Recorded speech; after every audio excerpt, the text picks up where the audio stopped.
Hello hello hello दोस्तों, स्वागत है आपका इस वीडियो में। हाँ सर, तो आज हम क्या करने वाले हैं बच्चों? आज मैं आपके लिए ना मजेदार चीजें लेके आया। देखिए, मेरा अल्टीमेटली पर्पस ये है कि आपको एग्जाम से पहले ना एग्जाम के लिए मस्त तैयार कर दिया जाए। तो आज की क्लास का जो ऑब्जेक्टिव है वो ये है कि आपको जो लास्ट अटेम्प्ट, मतलब जो इसके पहले जून अटेम्प्ट हुआ था और मई अटेम्प्ट जिसको बोलते हैं, तो वो मई जून अटेम्प्ट में जितने भी एमसीक्यूज पूछे गए थे, MTP 1, MTP 2, MTP 3, RTP and PYQ, मतलब उस एग्जाम में तो जितने भी एमसीक्यू पूछे गए थे मैंने सारे बंडल अप कर लिए हैं और आज मैं आपके साथ फटाफट डिस्कस कर लूंगा। तो आप सोते जागते खाना वाना खाते हुए जब रात में फ्री हो जाएं उस समय इनको फटाफट देख लीजिएगा ताकि आपको सारे के सारे एमसीक्यू के बारे में क्लैरिटी रहे, है ना? ठीक है, अब बच्चों मैं फटाफट स्टार्ट करता हूं मस्त। इससे हमारी एग्जाम की पॉसिबिलिटी बहुत ज्यादा रहेगी और मैंने यहाँ पे स्टार रेटिंग भी देके रखा है कि मेरे हिसाब से कौन सा कितना ज्यादा इंपॉर्टेंट रहेगा। चलिए आ जाइए स्क्रीन पे, देखिए ये है सर एमटीपी नंबर 1 जो हमारे लिए जून अटेम्प्ट की रही थी और इसकी लेवल ऑफ इंपॉर्टेंस 5 स्टार है। जिस अटेम्प्ट की एमटीपी होती है उसी से उस अटेम्प्ट में क्वेश्चन रिपीट करने की पॉसिबिलिटी थोड़ी सी कम होती है, बट उसके नेक्स्ट अटेम्प्ट में उनके क्वेश्चंस के आने की पॉसिबिलिटी काफी ज्यादा हो जाती है ना? चलिए आ जाइए, सबसे पहले सर पहला सवाल, accounting standards for non corporate entities in India are issued by central government. हो अकाउंटिंग स्टैंडर्ड्स को क्या सेंट्रल गवर्नमेंट इशू करती है? बच्चे ऐसा होता ही नहीं है। आप लोगों ने पढ़ के रखा होगा कि अकाउंटिंग स्टैंडर्ड्स वगैरह को सेंट्रल गवर्नमेंट इशू नहीं करती है। इधर देखिएगा, एक होते हैं अकाउंटिंग स्टैंडर्ड्स, एक होते हैं आपके इंडियन अकाउंटिंग स्टैंडर्ड्स। एक सेकंड में स्क्रीन मैच कर लूं। हाँ, इंडियन अकाउंटिंग स्टैंडर्ड्स, एक होते हैं आपके इंटरनेशनल स्टैंडर्ड, इनको बोलते हैं आईएफआरएस। ये तीन तरीके के स्टैंडर्ड्स होते हैं। तो ये जो अकाउंटिंग स्टैंडर्ड्स और जो इंडेस होते हैं, इसको जो इशू करता है वो आईसीआई करता है, institute of chartered accountant of India. और ये जो आईएफआरएस होता है, इसको जो इशू करता है, जो बनाता है, वो इंटरनेशनल बॉडी बनाती है, इसको बोलते हैं इंटरनेशनल अकाउंटिंग स्टैंडर्ड बॉडी, आईएएसबी। अरे हाँ की ना? तो ये इनको बनाती है और ये इनको बनाती है। हाँ, डेफिनेटली इन अकाउंटिंग स्टैंडर्ड्स को बनाने के लिए जो सेंट्रल गवर्नमेंट की ऑर्गेनाइजेशंस होती हैं, लाइक मान लीजिए आप नफरा, इनका कंसल्टेशन लिया जाता है, बट अल्टीमेटली बनाता कौन है? आईसीआई। तो ये गलत हो गया साहब। यहां पे बोला गया था कि अकाउंटिंग स्टैंडर्ड्स बनाए गए हैं सेंट्रल गवर्नमेंट ने, सेंट्रल गवर्नमेंट ने बनाए ही नहीं है। अकाउंटिंग स्टैंडर्ड हमेशा किसने बनाए गए हैं सर? अकाउंटिंग स्टैंडर्ड हमेशा बनाए गए हैं आईसीआई ने। अरे हाँ की ना? तो ये गलत हो गया, यही यहाँ पे लिखा होगा, accounting standards for the non corporate entities are provided by ICI. Corporate as well as non corporate सबके लिए आईसीआई देता है। डन। चलिए second, subsidy received from the government for the working capital by manufacturing concern is a revenue receive. Subsidy received हो रही है government से manufacturing concern के लिए और वर्किंग कैपिटल के लिए। मेरे बच्चों, वर्किंग कैपिटल का मतलब आप समझते हैं? हाँ सर, वर्किंग कैपिटल का मतलब समझते हैं ना? मुझे बताइए वर्किंग कैपिटल का मतलब क्या होता है? वर्किंग कैपिटल का मतलब होता है करंट एसेट्स और करंट लायबिलिटीज। मतलब करंट एसेट में से करंट लायबिलिटी माइनस करता हूं, then I will get the answer कि कितना पैसा मेरे बिजनेस में लगा हुआ है। तो बोला गया कि करंट एसेट्स और करंट लायबिलिटी दोनों ही शॉर्ट टर्म के होते हैं एंड वी नो दैट कि अगर आपको बेनिफिट है ना शॉर्ट टर्म का मिल रहा होता है, विद इन 1 ईयर आपको बेनिफिट ड्राइव हो रहा होता है, तो उस रिसिप्ट को हम कैपिटल रिसिप्ट नहीं बोलते, उस रिसिप्ट को हम क्या बोलते हैं? रेवेन्यू रिसिप्ट बोलते हैं। तो यहाँ पे यही बोला गया कि अगर आपको सब्सिडी मिली है फॉर दी वर्किंग कैपिटल तो वो रेवेन्यू रिसिप्ट होगा। अगर आपको सब्सिडी मिली है for the long term projects, for the machineries, तो वो कैपिटल रिसीव्ड हो जाएगा। तो वर्किंग कैपिटल के लिए अगर आपको सब्सिडी मिली है मेरे बच्चों, ये इंपॉर्टेंट वर्ड है, हाँ, वर्किंग कैपिटल। अगर वर्किंग कैपिटल के लिए आपको सब्सिडी मिला हुआ है बच्चे, तो ये क्या हो जाएगा हमारा? Revenue received. तो देखिए ट्रू लिखा गया है, लिखा subsidy received from the government for the working capital bye a manufacturing concern is a revenue received. अरे हाँ की ना? डन। चलिए third number, reducing balance method. Reducing balance method का नाम क्या होता है सर? इसको हम सर बोल सकते हैं WDV। अरे हाँ की ना? Written down value method. Perfect. Reducing balance method of depreciation is followed to have a uniform charge for depreciation and repair and maintenance together. क्या बोलना चाह रहा है ये क्या भाषा है? कहा कि WDV से जो भी खर्चा आता है, P&L में चार्ज होता है, वो खर्चा एक जैसा चार्ज होता है इस मेथड से। उन्होंने बोला ऐसा कैसे साहब? इधर आ जाइए, इधर आ जाइए, इधर देखिए, इधर देखिए मेरे बच्चों। अगर मैं बात करूं, मान लीजिए ये एक मशीन है, ठीक है, ये एक प्यारी सी मशीन है। अगर मैंने ये मशीन लिया, मान लीजिए मैंने लिख दिया ऊपर ईयर 1 2 3। ठीक है, मैंने ये मशीन ली साहब 100 रुपए की। अरे हाँ कि ना, पहले साल में। बताओ, पहले साल में इस मशीन पे डेप्रिसिएशन मान लेते हैं 10% से लगा डब्ल्यूडीवी मेथड से, तो बताओ कितना हो गया? 10 रुपए। अगले साल इसकी वैल्यू कितनी हो गई? 90 रुपए। अगर डेप्रिसिएशन लगा 10% से कितना डेप्रिसिएशन लगा? 9 रुपए। अगले साल इसकी वैल्यू कितनी हो गई? 81। अगर डेप्रिसिएशन लगा कितना लगा साहब? 8.1। इतना डेप्रिसिएशन इस पे लग जाएगा। ठीक है साहब। अच्छा, अब मुझे बताइए, अगर मशीन नई है तो क्या नई मशीन पे रिपेयर का खर्चा आता है? नहीं, रिपेयर आपको पहले साल में मशीन को थोड़ी कराना पड़ता है। आप नया मोबाइल लेते हैं, पहले साल तो अच्छा चलता है, आपके घर में नया एसी आता है, पहले साल तो बढ़िया काम करता है। तो यही होता है, जैसे जैसे इलेक्ट्रॉनिक आइटम्स पुराने होते जाते हैं, वैसे वैसे क्या होते जाता है, उनका मेंटेनेंस का खर्चा बढ़ते जाता है, रिपेयरमेंट का खर्चा बढ़ते जाता है। तो कहा गया कि रिपेयर एंड मेंटेनेंस का जो खर्चा है वो पहले साल में नेग्लिजिबल रहता है। जनरली सेकेंड ईयर में लगभग 1 आध रुपए के आसपास आएगा, लगभग ऐसा मान रहा हूं। अगले साल में लगभग 2 रुपए के आसपास आएगा। तो वो ये कहना चाहते हैं कि टोटल खर्चा जो प्रॉफिट एंड लॉस से चार्ज होता है, टोटल एक्सपेंस जो प्रॉफिट एंड लॉस से हम चार्ज करते हैं, तो देखिए ना, पहले साल चार्ज करा 10, मोटा मोटा दूसरे साल भी कितना चार्ज करा 10, तीसरे साल भी चार्ज करा लगभग 10 के आसपास, 10.1 के आसपास। तो कहने का मतलब ये कि ये जो आपका खर्चा है, जो आप प्रॉफिट एंड लॉस से चार्ज कर रहे हो, ये मोर और लेस एक जैसा ही है। तो उन्होंने बोला कि अगर हम एक्सपेंडिचर मिला देते हैं डेप्रिसिएशन का और रिपेयर एंड मेंटेनेंस का डब्ल्यूडीवी मेथड से, तो मोटा मोटा प्रॉफिट एंड लॉस अकाउंट पर एक जैसा बर्डन ही चार्ज करा जाता है। अब मैं आपको लैंग्वेज रीड कराता हूं, अब हमको बात ज्यादा बेहतर समझ में आएगी। इधर देखिए, देखिए क्या लिखा गया, मैं इसको रफ भी कर देता हूं। चलिए साहब, डन। हाँ, इधर लिखा है साहब, reducing balance method of depreciation is followed to have a uniform charge. Reducing balance method depreciation का फॉलो करा जाता है इसलिए ताकि यूनिफॉर्म मतलब एक जैसा चार्ज करा जा सके for depreciation and repair and maintenance together.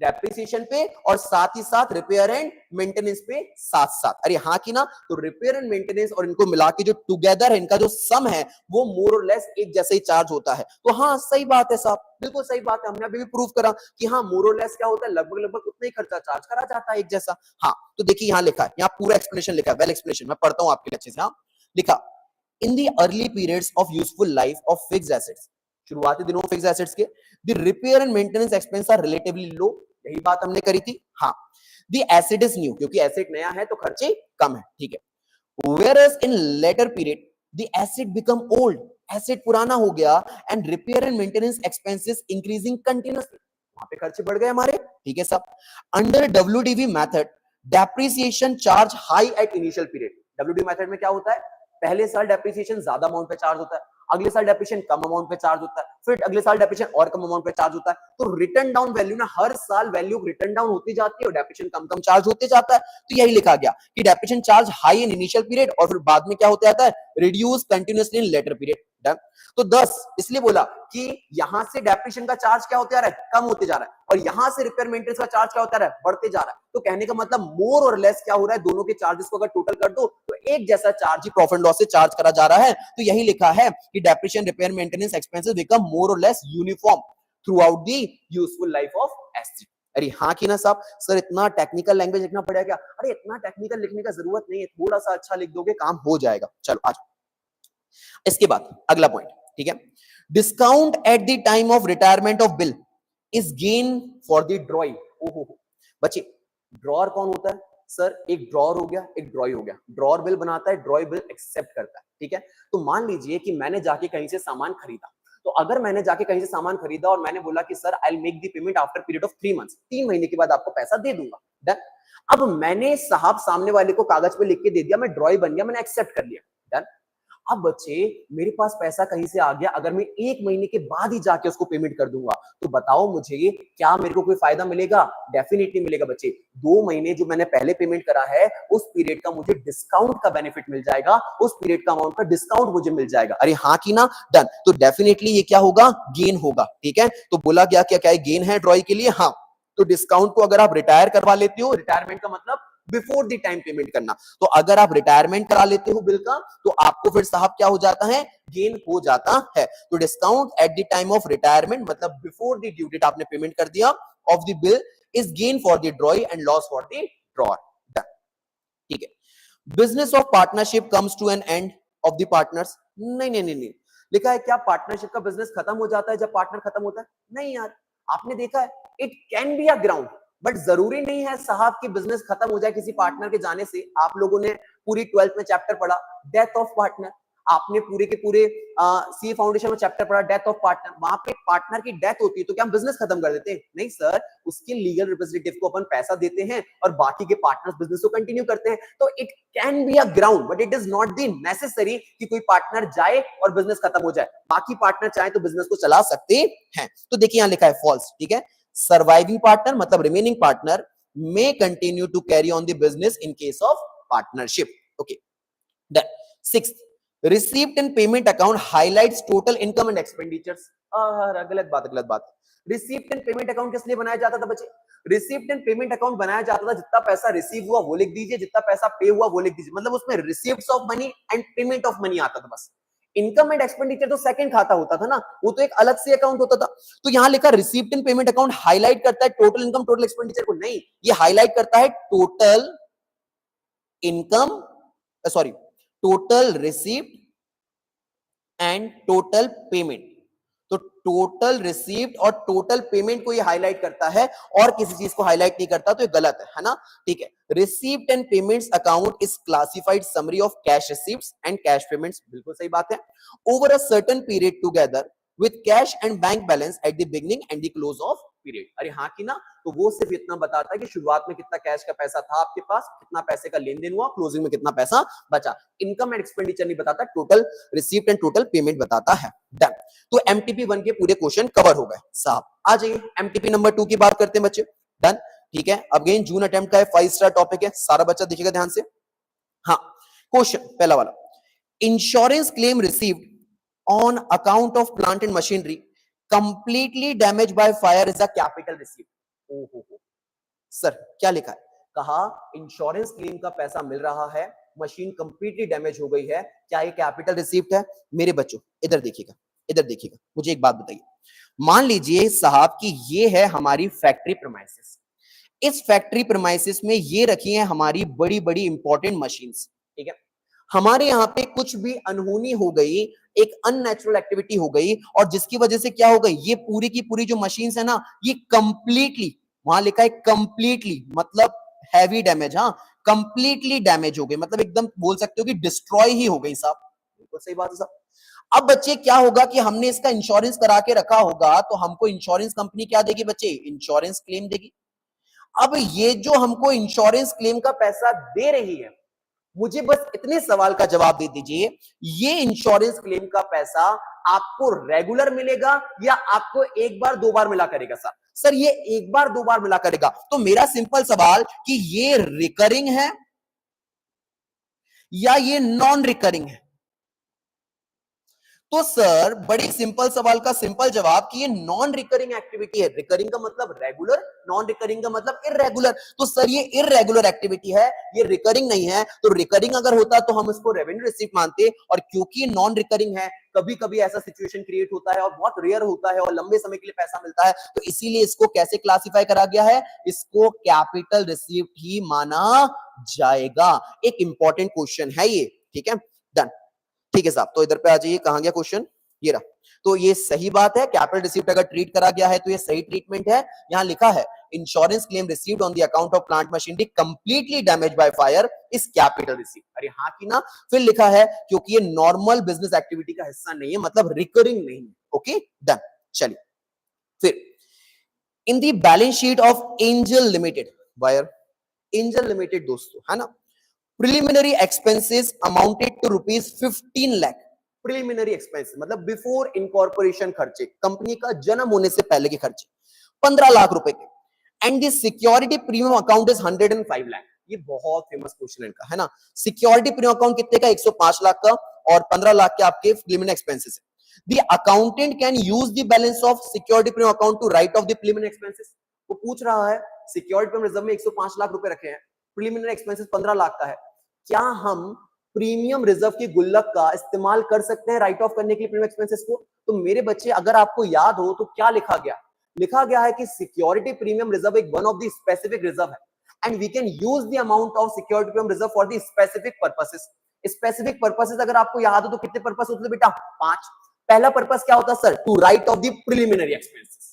बिल्कुल जनाब, तो पहला पर्पस ये होता था कि आप प्रिलिमिनरी एक्सपेंसेस को राइट ऑफ कर सकते हो। इसके अलावा और भी पर्पस होते हैं, बायबैक कर सकते हो शेयर को, बोनस इशू कर सकते हो आप, है ना, premium on redemption of debenture होता था, डिस्काउंट, और अगर आपने कुछ भी कमीशन देके रखा है ऑन इशू ऑफ डिबेंचर और प्रेफरेंस शेयर्स तो वहां यूज कर सकते थे। तो these are the 4 remaining purposes. But one purpose क्या है उसका? एक पर्पस उसका ये है बच्चे कि आपको इसका इस्तेमाल किस लिए करना पड़ेगा? प्रीलिमिनरी एक्सपेंस को राइट ऑफ करने के लिए। इसका मतलब लॉ ने ये अलाउ करके रखा है कि सिक्योरिटी प्रीमियम रिजर्व के पैसे का आप इस्तेमाल कर सकते हो प्रीलिमिनरी एक्सपेंसेस को राइट ऑफ करने के लिए। तो अगर हमारे पास 105 लाख रुपया पड़ा हुआ है उसके अंदर और 15 लाख का खर्चा है तो हम डेफिनेटली उससे उसको राइट ऑफ कर देंगे, पक्का डन। तो यहां पे यही लिखा गया है, according to section 52 of the companies act, security premium account may be used by the company to write off the preliminary expenses, done.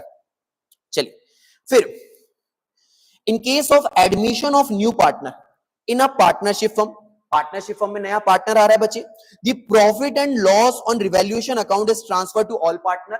Profit and loss हो रहा है, रिवैल्यू वगैरह करना पड़ रहा है, जब पार्टनर आता है नया, कुछ भी रिकॉन्स्टिट्यूशन होता है तो हम लोग को पुराने एडजस्टमेंट्स करने पड़ते हैं, तो उन्होंने करे, रिवैल्यूएशन वगैरह करा, प्रॉफिट लॉस हो रहा है, वो सारे पार्टनर में, ऑल पार्टनर में in their new profit share ratio, वो ट्रांसफर कर रहे हैं उस प्रॉफिट लॉस को सारे पार्टनर में नए रेशियो में। क्या ये सही है? अरे बिल्कुल गलत है भाई। अरे एक बात बताओ, मान लो कि एक फर्म है, हमने अलग ही पढ़ के रखा है, एंड यहां पे एक नया पार्टनर आ रहा है, यहां पे पार्टनर है ए, बी और सी, 3 पार्टनर, ठीक है। अब यहां पे एक नया पार्टनर आ रहा है डी, डन। तो डी के आने से पहले इन लोगों ने बहुत मेहनत करके रखा हुआ है, तो मुझे बताओ अगर डी आ रहा है, ये लोग वापस से सारी की सारी चीजें कैलकुलेट कर रहे हैं कि कितना रिजर्व बनाया था, कितना रिवैल्यूएशन में प्रॉफिट वगैरह आया है, तो बताओ इसका जो प्रॉफिट कमाया इसमें डी का अभी तक कोई रोल है क्या? कोई भी रोल नहीं बेटा, ये पूरा का पूरा ए, बी और सी ने अपनी मेहनत से बनाया हुआ है, तो उसके आने से पहले ये जो प्रॉफिट है ये पुराने पार्टनर में बटेगा, ओल्ड पार्टनर्स में ही बटेगा, और पता है किस रेशियो में बचेगा बेटा? ओल्ड रेशियो में, क्योंकि इन्होंने इस प्रॉफिट को कमाया भी पुराने रेशियो में होगा। तो eight the time of reconstitution of firm, जितनी भी चीजें पुरानी होती हैं, आपके रिजर्व्स हो जाएं, आपके रिवैल्यूएशन का प्रॉफिट या लॉस हो जाए, आपकी गुडविल का पैसा हो जाए, उन सारी चीजों को आप ओल्ड पार्टनर में ओल्ड रेशियो में बांट देते हो। चलिए आइए, debenture holders enjoy the voting rights in the company. Debenture holders ने एंजॉय कर रहे हैं वोटिंग राइट्स कंपनी में। अच्छा ये तो बड़ी अटपटी बात हो गई, क्या कभी भी डिबेंचर होल्डर्स को आप वोटिंग राइट देंगे? डिबेंचर होल्डर्स कौन है? Debenture holders are the liability, they are the creditors. क्या आप उनको वोटिंग राइट देंगे? नहीं, उनका कभी भी वोटिंग राइट नहीं रहेगा कंपनी के अंदर। कंपनी के अंदर सिर्फ और सिर्फ वोटिंग राइट रहता है शेयर होल्डर्स का, and to be very specific, equity share holders का तो हमेशा रहता है, प्रेफरेंस शेयर होल्डर्स का भी कभी कभी रहता है, किसी किसी केसेस में किसी किसी तरीके के पर्टिकुलर प्रेफरेंस शेयर्स का।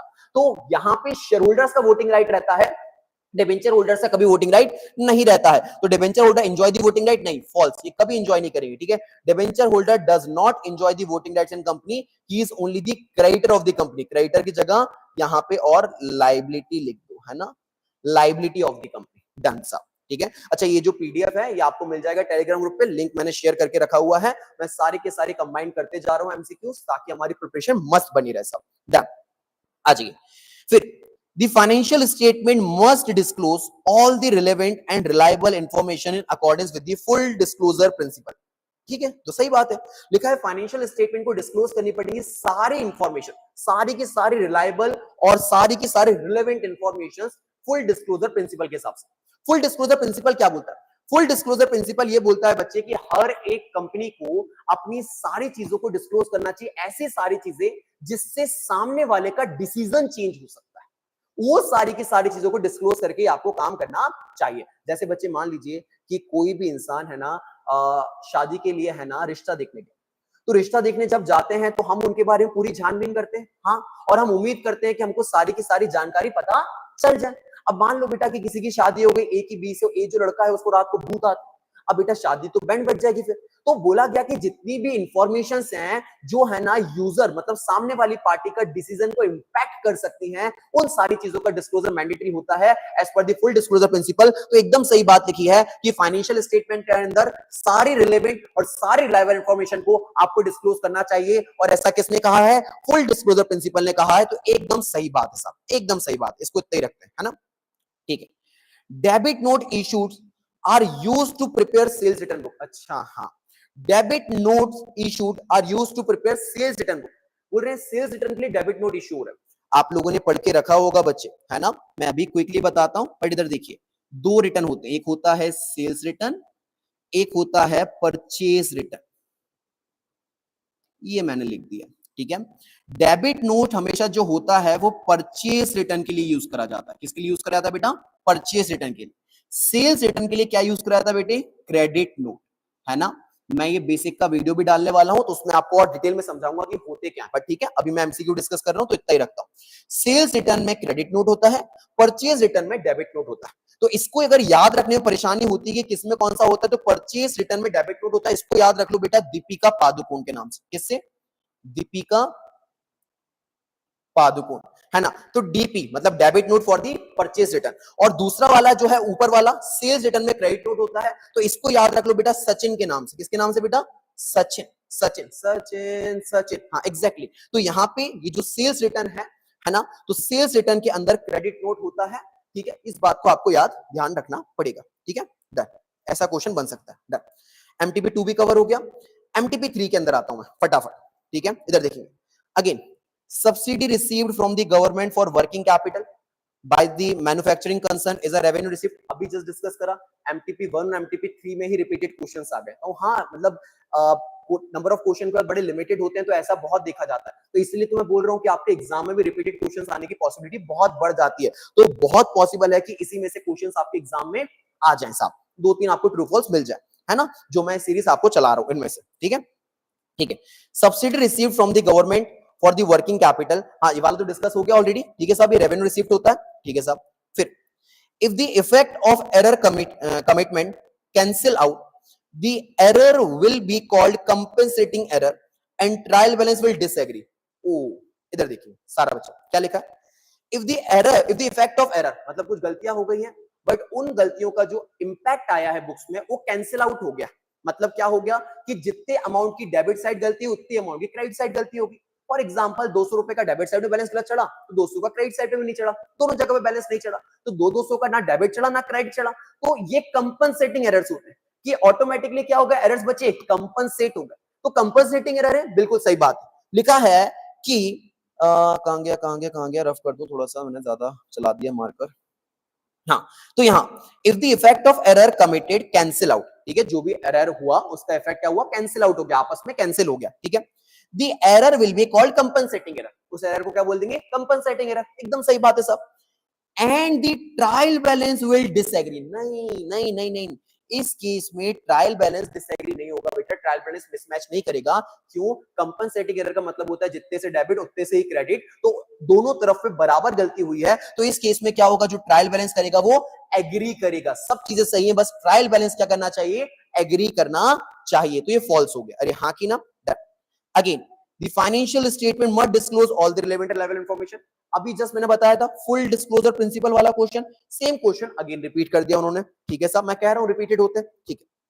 फिर limited liability partnership is govern by Indian partnership act 1932। बच्चे आप लॉ वाले बच्चे हो, आप तो इसको बहुत अच्छे से जानते हो। पार्टनरशिप के लिए एक्ट बना है Indian partnership act 1932। LLP limited liability partnership ये नया कॉन्सेप्ट है, इसके लिए एक अपना सेपरेट एक्ट है। सेपरेट एक्ट का नाम क्या है बेटा, कौन सी ईयर का है, 2008। तो ये 2008 वाला एक्ट है, वो इस पे एप्लीकेबल होता है, इस पे इंडियन पार्टनरशिप एक्ट नहीं लगता है, तो गलत स्टेटमेंट है। Done done.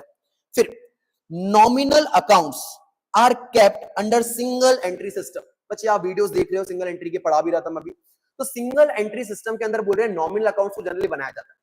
अगर आपने देखा हो तो मैंने जितने भी सिंगल एंट्री के क्वेश्चन आपने भी सॉल्व करे होंगे कहीं ना कहीं से, तो सिंगल एंट्री के जब भी आप क्वेश्चन सॉल्व करते हो इनकम्प्लीट रिकॉर्ड्स के, तो हमेशा उसके अंदर है ना आपको डेटर अकाउंट बनाना पड़ता है, क्रेडिटर अकाउंट बनाना पड़ता है, कैपिटल अकाउंट बनाना पड़ता है, ओपनिंग बैलेंस शीट बनानी पड़ती है, कैश एंड बैंक अकाउंट बनाना पड़ता है। क्या कभी भी मैंने आपके सामने है ना डेप्रिसिएशन अकाउंट या फिर इस तरीके अकाउंट क्रिएट करा है क्या? नहीं। तो अल्टीमेटली आपका जो कैश बुक का डेटा होता है, डेटर्स का, क्रेडिटर, यही डेटा को मेंटेन करता है एक बिजनेसमैन। वो सारे के सारे नॉमिनल अकाउंट के बैलेंसेस को मेंटेन नहीं करके रखता है। तो आप लोग साहब जो भी सिंगल एंट्री बनाते हो उसमें डेटर क्रेडिटर अकाउंट के हेल्प से ही बनाते हो, उसमें अंदर आप है ना नॉमिनल अकाउंट का हेल्प लगता नहीं है जनरली, ठीक है। तो देखते हैं क्या लिखा है, nominal accounts are kept under the single entry system, तो ये फॉल्स होगा, पक्की बात है, ठीक है। under the single entry system of bookkeeping. Generally cash book, personal account of creditor and debtors are maintained, है ना? Personal account of creditor and debtors are maintain, उनके मेंटेन करते हैं, and no other ledgers maintain.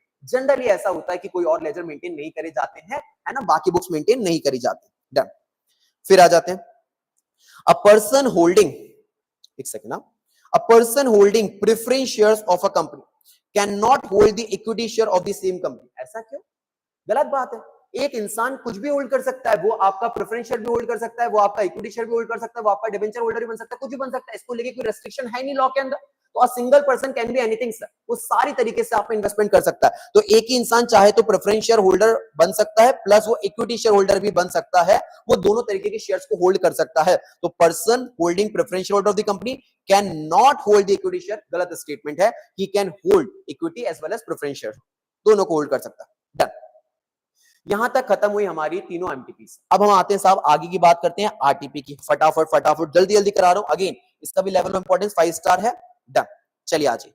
अब देखिए साहब, अच्छे से बड़ा सवाल है. हाँ, लिखा गया a concern proposes to discontinue its business. एक बिजनेस फर्म है, वो प्रपोज कर रही है कि मैं अपना धंधा बंद करना चाहती हूं फ्रॉम दिसंबर 2023. ठीक है साहब.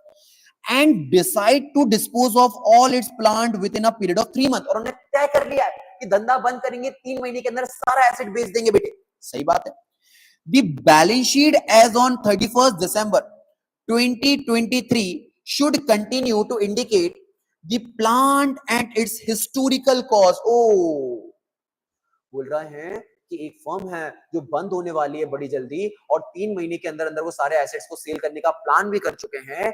और बोला गया कि पर जो बैलेंस शीट बनाई गई है वो ऐसे बनाई गई है कि वो कंटिन्यू इंडिकेट कर रही है प्लांट्स को हिस्टोरिकल कॉस्ट पे. मेरे बच्चे, यहां पे एक प्रिंसिपल है, आप लोगों ने शायद पढ़ा होगा. इधर देखिए, इधर देखिए, इधर देखिए. क्या होता है, एक कॉन्सेप्ट होता है, and the name of wonderful concept is going concern.